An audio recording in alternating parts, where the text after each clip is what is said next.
You know, we usually think about history as this long story of inventions, wars, and big ideas. But what if that's looking at it completely backwards? What if the world we've built, I mean our cities, our technology, our entire way of life, is really just a physical symptom of how we as a group are feeling? To get our heads around this idea, let's start with something we all know, something we know incredibly well. Let's start right here, right now, in what this analysis calls our current age of anxiety. I mean, really, take a second and think about it. Doesn't it sometimes feel like there's this constant, low-grade hum of dread powering almost everything we do? And this isn't just you, it's not a personal thing, it's the emotional climate we're all swimming in. And you can see how this anxiety just bleeds into everything, how it shapes our world. We're talking about everything from the endless doom scrolling on our phones to the actual walls we build in gated communities. It's in the frantic race for more credentials for our careers, in the rise of loneliness, and even in our choice to renovate old homes instead of building something brand new. Every single one of these is a strategy, a way to try and manage this constant feeling of risk and fragility.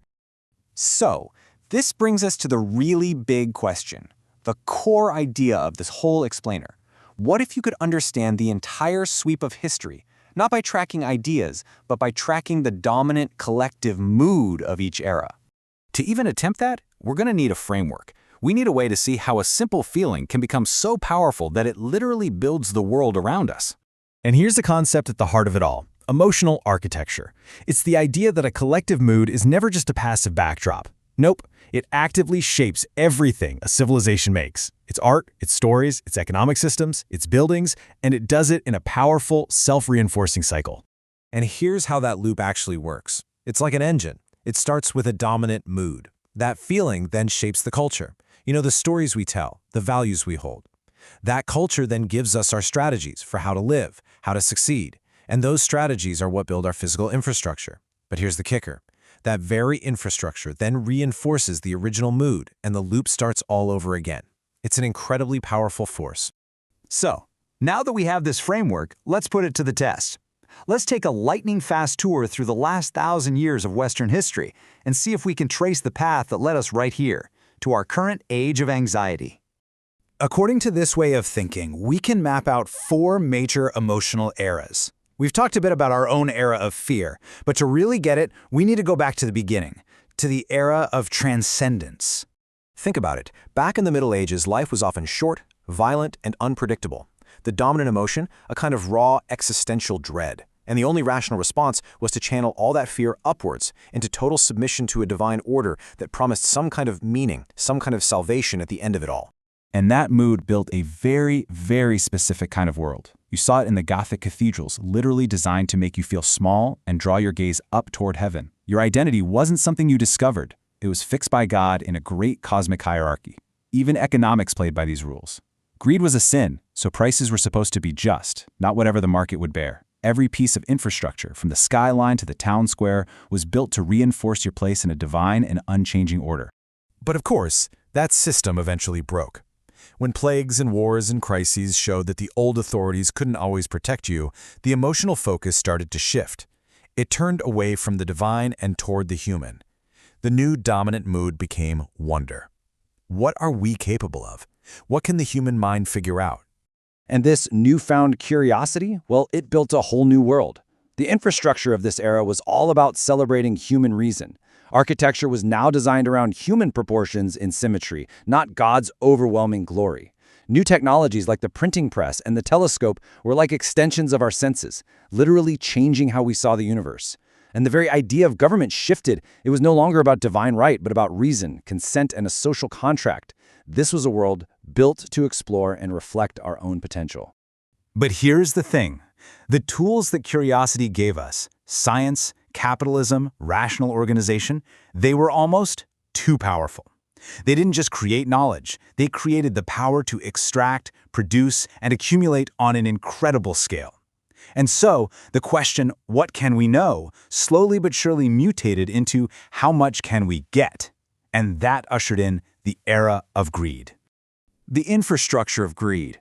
This is the modern world that many of us grew up in. You see it in skyscrapers, racing to the clouds not for God, but for profit. It's in an economy where a nation's health isn't measured in well-being, but in gross domestic product, Our primary role in society shifted from being a citizen to being a consumer. The logic driving everything was relentless and simple. More is always better. Now, this era produced incredible wealth and unbelievable progress. There's no denying that. But it was running on a deeply flawed accounting system. And eventually, the bill always comes due. And that's what led to the collapse of greed's promise and the birth of our own anxious era. And this is the key insight. An emotional system, an era, it only works for as long as its accounting system can successfully hide the true costs. The central promise of greed, that endless growth makes everyone better off, that promise started to crack as the hidden costs became too big to ignore. You can really see the two sides of the ledger here. The official accounting system of GDP, it measured rising living standards, but it had no way to account for ecological destruction. It measured the miracle of mass production, but it couldn't measure the loneliness and social fragmentation that came with it. By the end of the 20th century, these hidden costs, from climate change to inequality, were bursting into view. And that is the transition. That's the exact moment when the promise of endless growth and satisfaction flipped into a deep fear of limits, of consequences, of collapse. The engine of greed stopped producing satisfaction and started churning out anxiety. And that is the world we were born into. Okay, so if our current era is defined by fear and anxiety, and let's be honest, that system isn't really working for us. It's paralyzing us more than it's protecting us. Then what on earth could possibly come next? That's the billion-dollar question, isn't it?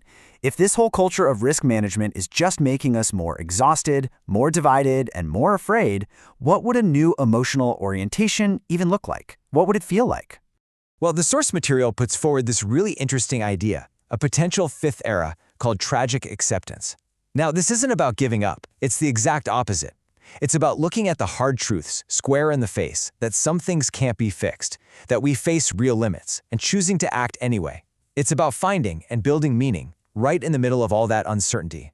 And you can really see the profound shift in thinking here. Our current era of fear is constantly trying to optimize for security, right?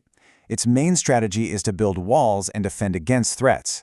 But an era of acceptance would optimize for something totally different, resilience and meaning. Its goal wouldn't be protection, but adaptation and care. And its strategy wouldn't be to build walls, but to build connections and repair what's broken. And that brings us right back to where we started. That feedback loop, that engine of history, it's always running. Our collective mood, right now, is building the world of tomorrow. So the crucial question this whole framework leaves us with is a personal one. What are we building?